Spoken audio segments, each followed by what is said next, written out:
Where the Flowers Bend, a story inspired by true struggles, told through fiction to open hearts and minds. The waiting room. The room had small, bare walls, a dusty floor, and the lingering scent of incense that tried and failed to hide the sterility of fear. Outside, the sun poured over the tin roofs of the village, bathing the earth in gold. But inside the room, it was dim, quiet, and heavy. Amina sat between her two younger sisters, Fatu and Mariam. They were dressed in bright patterned dresses, gifts for the ceremony, but their wear had no joy. The air was still, thick with something unspoken. Mama Kadi, their grandmother, sat across from them on a low wooden stool. Her face was lined with decades of silence. Her eyes were sharp but distant, as if she had long ago learned to separate herself from the world she helped maintain. A girl must become a woman, she had told them days before, her voice even, absolute. We do what our mothers did, it is the way. Amina clenched her fists. At 14, she was old enough to understand more than her sisters.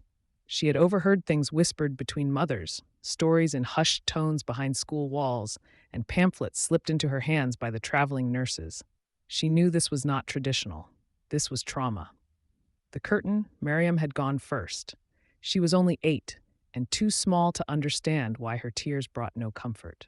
The curtain at the far end of the room had swallowed her up and returned her quiet, shaking, with blood on her legs and salt on her cheeks. Now it was Fatu's turn. She clutched Amina's hand, her lips trembling. "I don't want to go," she whispered. Amina looked at her grandmother, then at the midwife who had entered the room without a sound. Her eyes held no cruelty, only the blank fatigue of someone doing what she'd always done. "No," Amina said softly. Mama Kadi looked up. "What did you say?" "No, she's not going." Silence struck the room like thunder. Even the birds outside seemed to pause. "Amina," Mama Kadi said, her voice rising, "this is not your choice."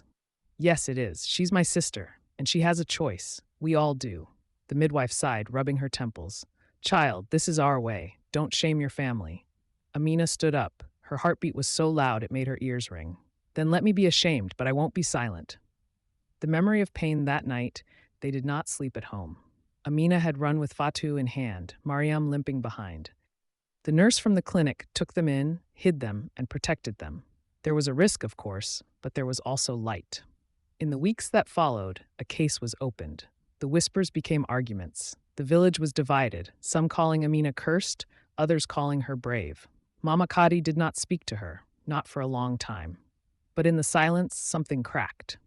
One morning, she visited the clinic. She brought tea and a quiet question. "Did it hurt when you said no?" Amina nodded. "It still does, but not like it would have." They sat in silence. The beginning years passed. The clinic grew. The whispers turned into community talks. The midwife, once silent, now educates others on safe alternatives and healing. Amina became a youth advocate. She wrote essays. She told her story. She never forgot the room where the flowers once bent without a fight. But now, in that very village, they began to bloom differently. This story is inspired by real events. Female genital mutilation is a human rights abuse, a violation affecting millions of girls and women around the world. It is practiced in over 30 countries, affecting more than 200 million girls and women alive today. Many die. Many are left with lifelong trauma. There is hope through education, courage, and community-based change. What can be done?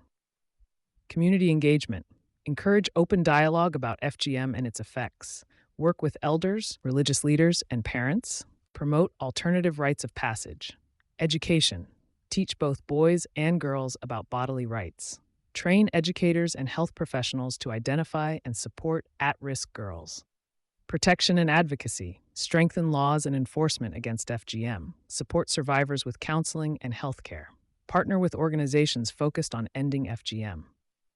If you are at risk, or if you know someone who is, there is help.